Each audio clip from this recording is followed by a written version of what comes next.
Yo, what's up mga ka-idol? Magandang araw, magandang gabi kung kailan nyo ito pinanood tong video na ito. For this video mga ka-idol ay meron kaming staycation dito sa MOA, Pasay City. At ito naglalakad na kami papunta doon sa Kundo at dito nakapasok na nga kami at hinahanap namin yung kwarto na pag-istihan namin. At dito ang cameraman natin ay si Nicole muna. At syempre mga ka-idol, bago to sa paningin namin at wala to sa Cavite. At syempre hindi mawawala yung mga picture-picture. At yun na nga ay fit na fit nga dito sa mga ka-idol na pang profile at pang Instagram mga ka-idol. Siyempre pagkatapos nan, tinutur na nga tayo ni Nicole kung ano meron sa loob. Room check! Kulang naman. Ayaw, tikip kayo. Staycation galore. Yan, sige, connect mo yan. O, diba? Ganda-gandahan ng mga person.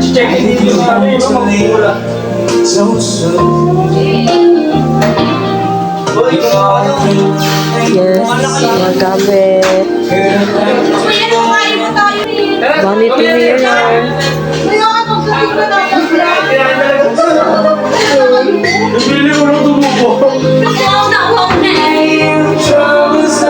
At dito nga mga ka-idol, bumaba na kami para maghahanap ng makakainan at yung napili namin ay McDo. Siyempre yun na naman yung mas malapit dito sa aming pinag-istihan.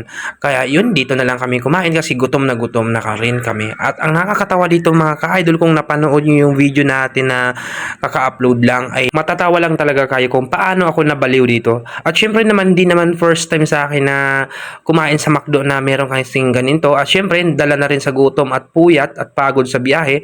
Kaya ganun yung nangyayari mga ka-idol. At dito na nga mga ka-idol, pagkatapos namin na kumain at dito lumabas na kami at ito yung mga kabaliwan na ginagawa namin. At ganun kami mga ka-idol pag nagsama-sama ng mga tropa at kahit may mga tao na nakatingin sa amin ay ginagawa talaga namin yung mga kabaliwan o mga kakingkuyan. At ito na nga mga ka-idol, kahit maraming nakasalubong sa amin iyon tuloy-tuloy pa rin. At dito nga mga ka-idol ay hindi ko mapigilan na ganito at talagang inilabas ko talaga yung kulit mga ka-idol at tawa ng tawa nitong mga kasamahan ko at lalo na yung nagbi-video sa akin na si Nicole ay tawa ng tawa. At ito na nga mga ka-idol, papasok na kami dito sa Alpha Mart dahil meron kaming bibilin at para may makakain na rin kami dito sa aming pag-istihan. At ito mga ka-idol, nahawa na rin si Billy at ginaya-gaya na rin.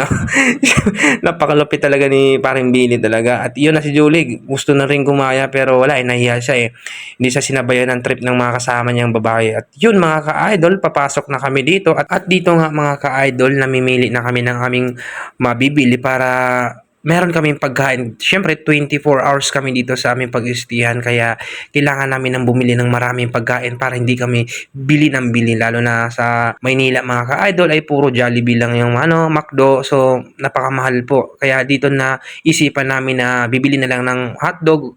Mamurahin lang. Di bali na mura basta nakapag-stay o maganda yung tulugan. At syempre, di mawawala yung alak, mga ka-idol.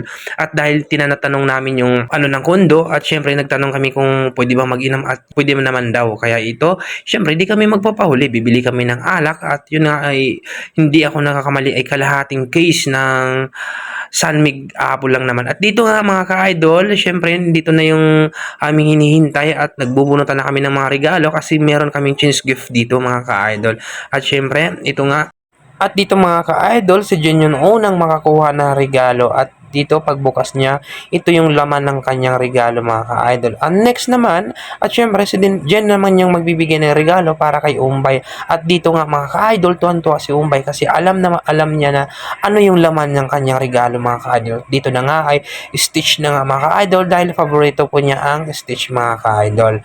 At dito naman, syempre ang next natin ay si Umbay naman yung magbibigay ng regalo para kay Julie. At dito ay pabango nga yung binigay sa kanya at napakabango nga daw yan at tuwan-tuwa. At sa hindi pa po nakakaalam mga ka-idol, ang regalo po namin ay worth of 50 pesos lang po. At ikaw mga ka-idol, tatanungin kita kung anong mabibili mo sa 50 pesos na pang regalo. At dito nga mga ka-idol ay nagpalit lang kami ni Nicole dahil ang nabunot ko ay si Nicole tapos nabunot naman ni Nicole ay ako at ito yung regalo ko. At hindi ko alam kung anong tawag ito mga ka-idol at hanggang dito na lang po at maraming salamat sa inyong pagpanood at see you next video.